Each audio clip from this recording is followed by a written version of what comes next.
Здравейте, уважаеми зрители! От днес започваме ново предаване, което условно нарекохме енергийна медицина. Аз ще съм водещата на това предаване. Казвам се Йоана Рубин и съм член-кореспондент на Международната академия по информатизация към Организация на обединените нации. Някои, може би, веднага ще възкликнат: няма такава медицина. Бих искала да ви успокоя. Има такава медицина, но може би недобре все още я познаваме. Тя е в процес на изучаване и разширяване. Още Хипократ в древна Елада е лекувал хората с ръце. Това е така наречената енергийна медицина от нас, но хората в света все още не познават неговата работа. Така, че ние ще се занимаваме, може би, с стари истини, които ще ги представяме в нова светлина. Днес в студиото съм поканила журналистът Веселин Христов, който отблизо следи моята работа и е запознат с много от случаите, които са посещавали моя кабинет, и заедно ще беседваме за това какво може да се направи във връзка с здравето на хората по отношение на енергийната медицина. Заповядайте, господин Христов.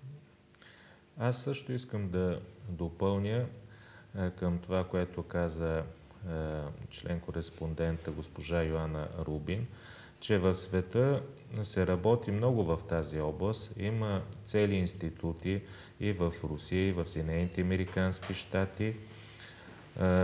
Някъде ги наричат биоенерготерапевти, на друго място по друг начин.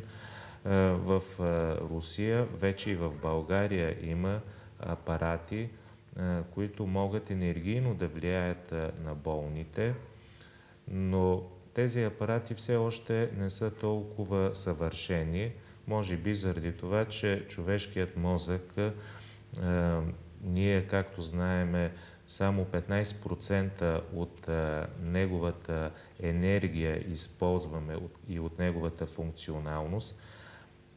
Другите възможностите на човешкият мозък и на човешката енергия все още са в процес на изучаване. Значи, може ли машините да заменят това, което прави един енерготерапевт, госпожо Рубин? Това, което прави един биоенерготерапевт, не може да замени никоя машина в света. Бих искала веднага да поясня. Биоенерготерапията е на по-ниско ниво от това, което съм разработила като методика за лечение на различни заболявания в продължение на 20 години. Но биоенерготерапията е призната в света и ние не би трябвало да я отричаме.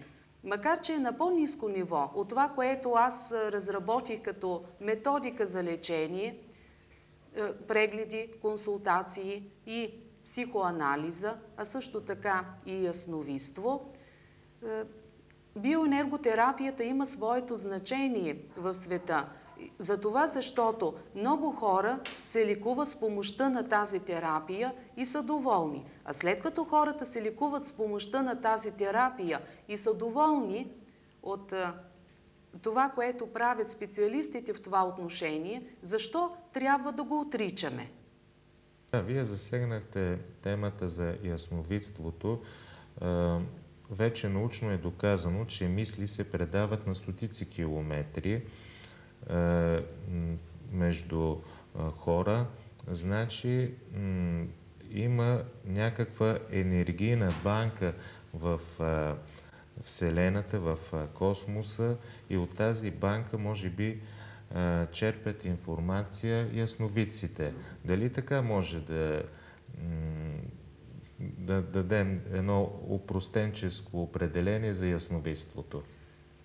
Аз съм добра ясновидка, но по принцип не бих могла да кажа откъде всички ясновидци в света черпят информация. Всеки си има някакво свое обяснение за това.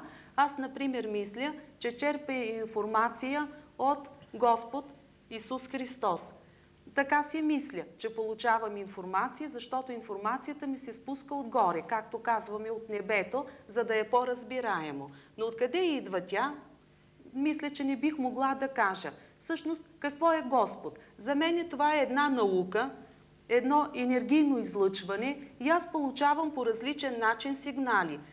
Примерно, не съм изпадала в кома, да ме пази Господ, не съм имала катастрофа до сега, дано и за напред да нямам такава, но от малка просто си познавам какво ще се случи, като получавам различна информация, във вид на изречения, примерно, във вид на, без да се затварям очите, виждам събития, които са минали при дадени хора, настоящи събития или пък събития, които ще се случат след известно време. Вие много пъти сте имали възможност да се убедите в това и така, че заедно бихме могли да запознаем нашите зрители с ясновидските способности, не само моите ясновидски способности, но и на някои други хора, които също са добри. Бих искала да допълня. Има много добри ясновидци в света, но като лечители, примерно, или добри доктори, има по-малко. Така си мисля. Интересна тема, която тепърва ние ще разговаряме и ще събеседваме. Но много е интересно как прилагате вашата методика, как лекувате вашите пациенти. Защото има вече уреди, гледа се на компютър, отчита се енергийното състояние на човешкото тяло. Вече учените и физиците са фиксирали аурата на хората, заснели са и по тези уреди на компютър излиза къде, кой орган е заболял, защото той излъчва енергийно по-слабо и топлинно енергията, която е нарушена в цялостното, в целия човешки организъм. Има някъде проби в аурата на човек. Да. Вие как усещате? Вие ме насочвате към една много интересна тематика. Преди 15 години някъде аз казвах на някои наши лекари, че различните органи имат различна температура и оттам органът излъчва различна енергия, може да се каже. След това те се обявиха против мене и ми казаха, че това са приказки на лаици, например. Преди няколко години професор Никифоров от Москва, като ми гостува, той каза, че трябва да разработя тематиката, дали тези уреди вече, които работят на тази база, че различните органи имат различна температура и излъчват различни честоти на дължината на вълната и оттам се получават различни оцветявания като картинки по компютрите, дали това нещо е редно да го имаме предвид, дали е научно и така нататък. Значи това, с което разговарях с лекарите преди 15 години, се оказа, че е истина, но за тогава е било едва ли не за някои лекари, така може би на някой човек, който не е добре подготвен научно. Както знаете вие, аз съм и физик, мисля, че съм достатъчно добър физик и може би заради това съм постигнала тези постижения, които имам до сега.